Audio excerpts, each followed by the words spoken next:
This is Dan Wooding, and I am at the National Religious Broadcasters Convention in Nashville, Tennessee, with someone that I've wanted to talk to for a long time. Some of you may know I began my career with Dr. Billy Graham in London back in 1968 as a reporter on his newspaper, and I'm now with his grandson, Will Graham. Will, thank you so much for being on the program. No, well, thank you so much. Now, Will, tell us a little bit about your life. You're the son of Franklin Graham. Your full name is? Well, my full name is William Franklin Graham IV. A lot of people don't. My dad's William Franklin Graham III, and my grandfather, Dr. Billy Graham, he's actually a junior, William Franklin Graham Jr. Yeah. But there's 5 of us. I got a great granddaddy, Billy's dad, and then my son, William Franklin Graham V, and we call him Quinn. Quinn means 5. That's great. So. Wow. Now, your dad is somebody I so much admire, and so many else admire. But when you were growing up, did you realize how well known he was? Well, no. It probably wasn't until I was about 5 years old. I was in kindergarten, and one of my teachers came up and said, "Do you know who this is?" Yeah. Yeah, they were talking to somebody else, but they were talking about me and were pointing to me, right there. And they said, "This is Billy Graham's grandson." Huh. I was like, "Well, how in the world do they know who my granddad was?" Yeah.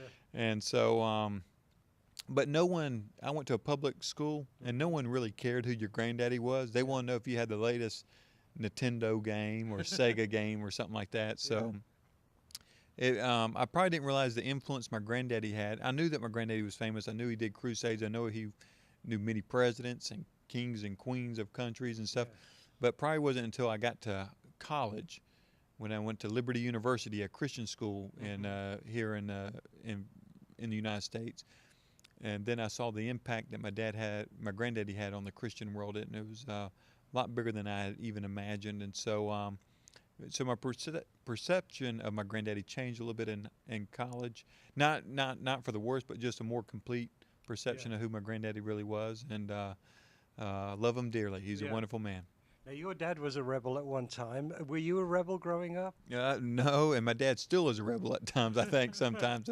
In a good sense now. It was in a bad sense growing up. But no, growing up I was never like my father. In other words, I never rebelled against authority. I never rebelled against my parents, never rebelled against the church. And when I was 7 years old, I gave my life to Christ. And how did that happen? My father led me to the Lord. I was at church one day. We went to a Christian Missionary Alliance church. Went to church, and it was Communion Sunday. And I had no idea what communion was. Yeah. I said, well, I thought it was grown-up snack time. If adults were good during church, they got a little bread and a little juice, and that sufficed. And so when it came by, I thought, well, I'll take some because I've been a good boy. And my dad said, no, you can't have any. And I thought he told me no because I was going to spill it or something. Oh, okay. And so my father took me home, took me up to my room, and explained to me why I couldn't have it. It's because I didn't have a personal relationship with Jesus Christ. Yeah. So the weird thing is I look at communion as the way God brought me to Christ, using my dad to tell me about it. That's great. Was it a strict upbringing you had? Yes. Oh, yes. My parents were extremely strict. Matter of fact, I went to Liberty University, which at the time was considered very legalistic, in the sense of I had to wear a tie and collared shirt, nice jeans, guy dorms only. No, girls had their own separate dorm. You had to be dressed up to even go eat. And my parents were so strict that when I got to Liberty, I thought I had freedom, where most students thought that they were being restricted. I was like, I got freedom here. Which is weird when you think your dad had been such a rebel, and then he was so strict with you. Well, I think he didn't want me to become like him, so he was going to make sure that I didn't become like him. But I had loving parents. So when I say strict, they were very loving, very supportive of me, but they put a lot of boundaries. And if we misbehaved, we got whipped, we got spanked. And so we learned very quickly what not to do. Yeah. And even to this day, I love my dad's approval on things, and so I strive to do things that he would like for me to do. Ultimately, I'm accountable to God. Yeah. But even to today, I strive to make my dad happy and please him. And when I work for him, I want to do things that are pleasing to him. Ultimately, that leads to Jesus Christ. I could be pleasing to what the Lord's first and foremost. But at the same time, I still, even to this day, because I love my dad. I want to always have his approval on things, and so I strive to please my dad here on this earth. So how many brothers and sisters do you have? I have two brothers and one sister. They're all younger than me.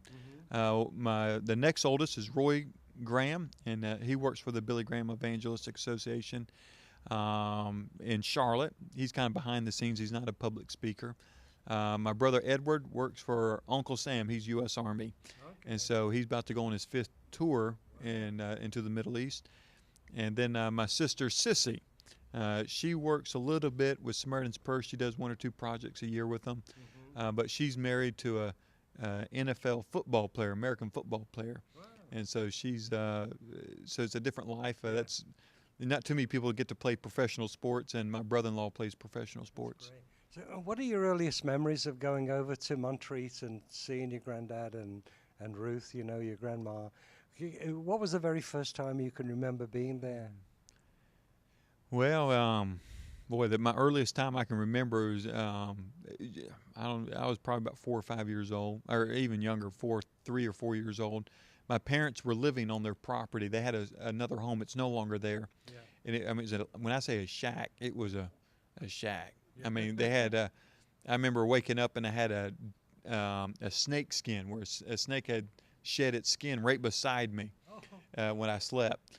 And so, I mean, this is no dream vacation. This was a shack, and so I was about 3 or 4 years old at that time.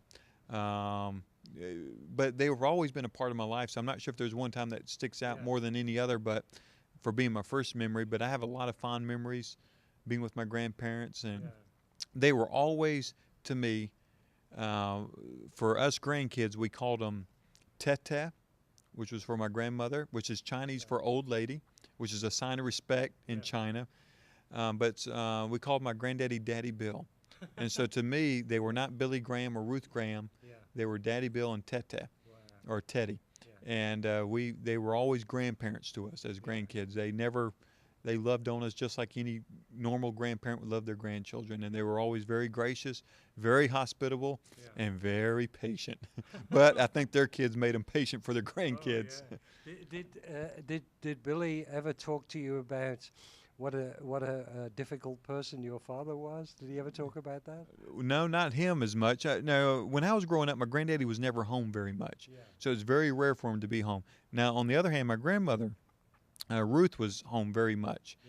She did not like to travel. She loved Montreat. And so I got to see her a lot more than my granddaddy growing up. And so she would tell me from stories on my dad, and she loved my dad. She loved all her children, but she really loved my dad. Even though when he was rebellious, she still loved him, and she loved all her children when they rebelled, and loved them regardless of their faults or anything like that.